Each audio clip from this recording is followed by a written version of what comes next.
Hey guys, first of all, I haven't posted in the past week. I know that might not seem like a lot, like I haven't uploaded in a week, so what? But I want to try to get 2 videos a week. So, and the reason I didn't upload anything earlier in the week was because my microphone stinks, and I don't even know if you could hear this right now. If you can't, I might just delete this video. I have headphones in that apparently makes it better. I tested a few things out. So, hopefully you can hear me good. If you can't, maybe turn up or down your sound. Maybe I just won't upload this. But with that said, review today is Muppets Most Wanted. I saw this a while ago and I guess didn't review I should have reviewed it instead of Anchorman 2 probably. But, since that's closer. Okay. Also, given the release of This Is Where I Leave You, since that's Tina Fey, I guess, and Muppets Most Wanted is Tina Fey. So it's like her last film she did before this. And last film of hers I saw. Okay. Enough rambling. What did I think of the film of Muppets Most Wanted? It was good. Which is really strange. This is just how good the Muppet franchise is. I haven't seen Treasure Island or, like, the Christmas stuff. I think I've seen everything else. And one Christmas movie was made for TV. But without seeing Treasure Island or the Christmas film, this is probably the worst Muppet film. Which is really strange because I'd probably give it like a B or something.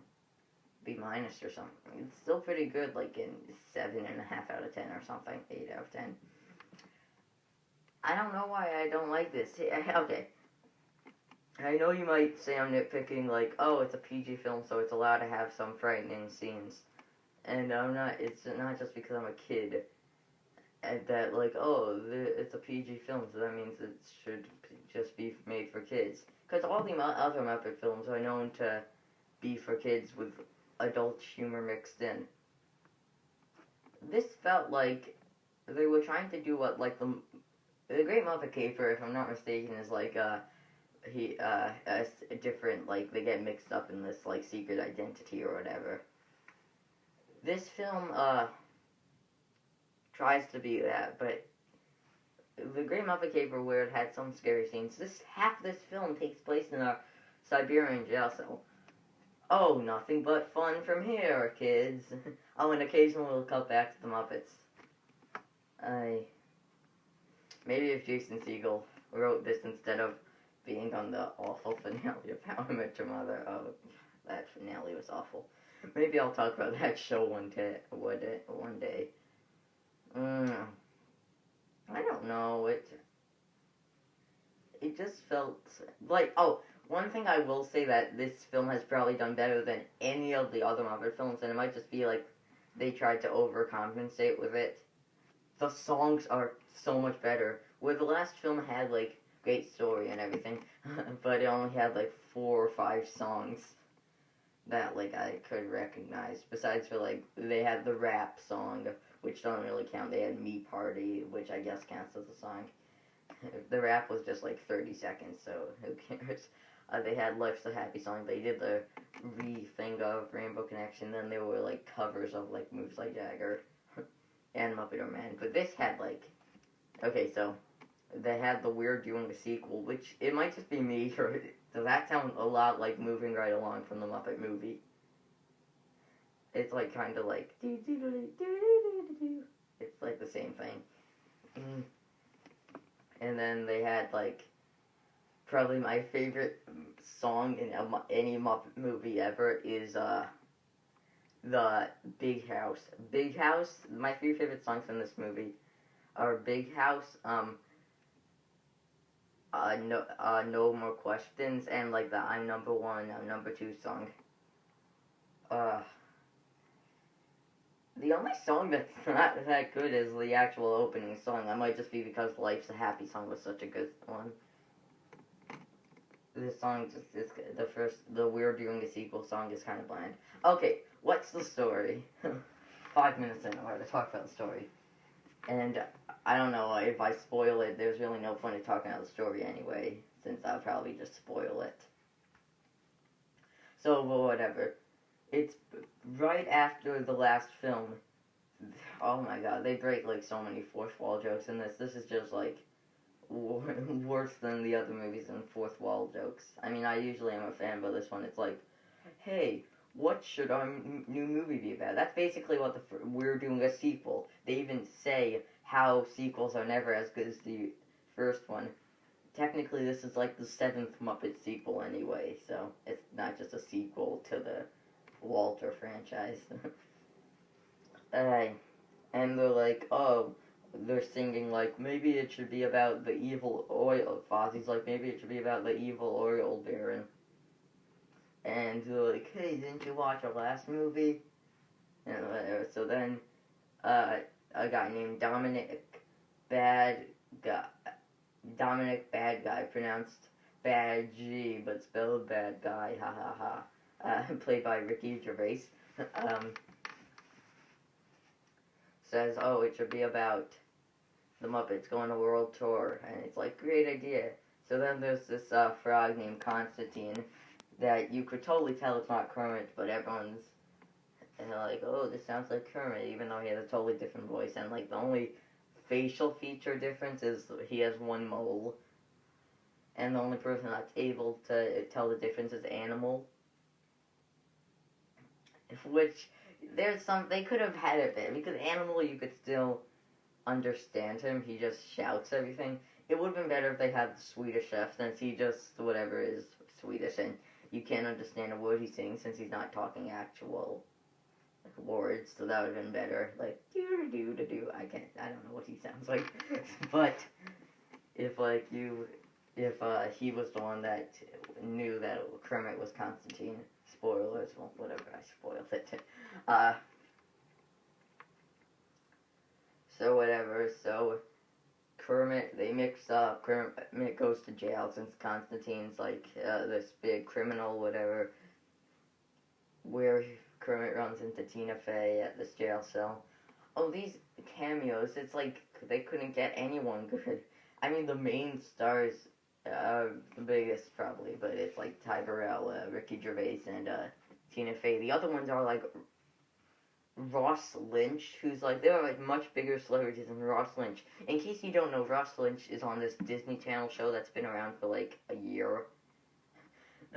Because no Disney Channel shows ever stay on for more than like 3 years. And he just is in. And like Usher, he's like, they're like, are you an Usher? And he turns around and he's Usher, stupid. But this film just felt like it was made for adults, and then they mixed in like, oh, Tina, they're like, turn the lights off, and she's walking out of the jail cell, and she falls, and she's like, you have to wait until I'm out of the jail, because I guess falling is funny.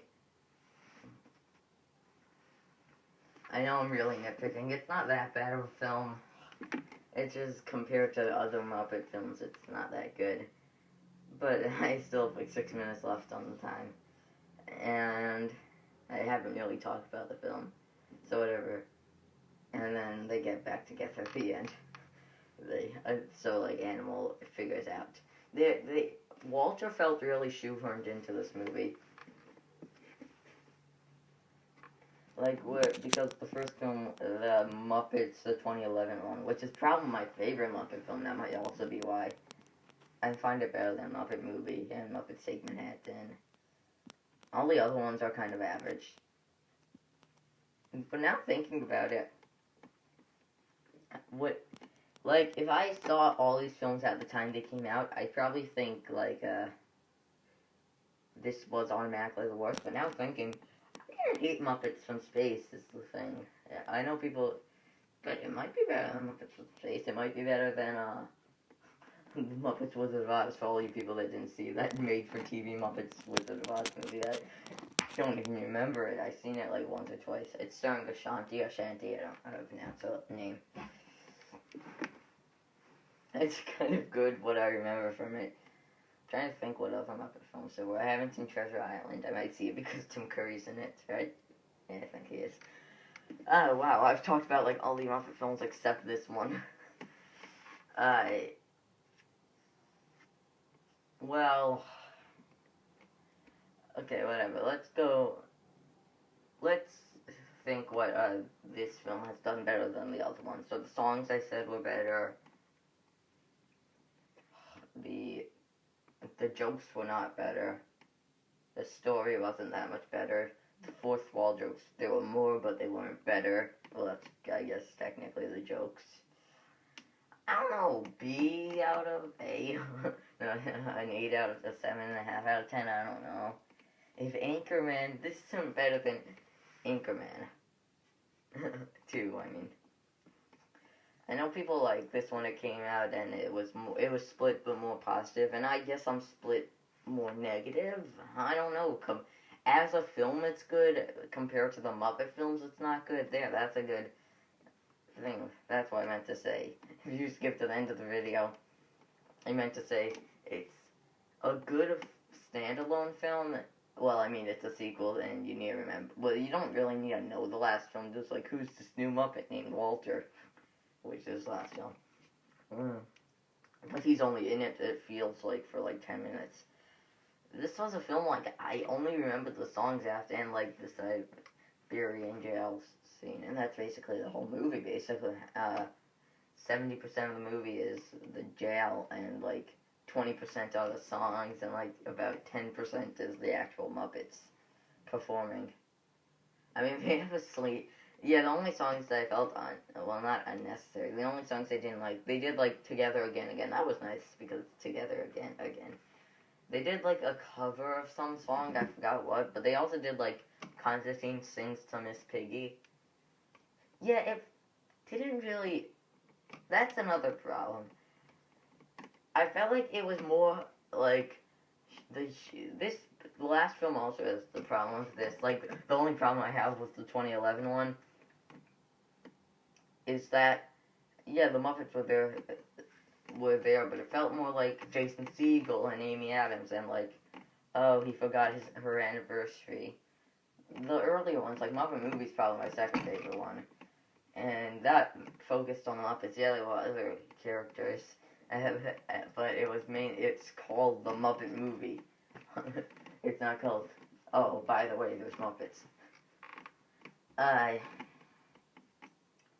But yeah, this film also felt like, actually, this film was probably better than the last film in terms of showcasing the Muppets. I know I said, like, there's not in it, but, like, the last film's probably even better than that.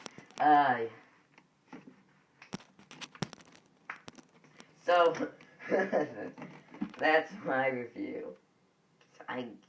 Well, it's out of theaters. I guess if you haven't seen it, well, I spoiled it, I guess. So, pick it up on DVD if you haven't seen it, even though why would you be watching this review? If it was still in theaters, and you see it, unless you're like a diehard Muppets fan like I am, I guess. Even I didn't like it that much. Well, then you would see it regardless of what I had to say. If you're just like, oh, I like the Muppets, or I just like movies, if someone pays it for you, you're not gonna have a bad time seeing it.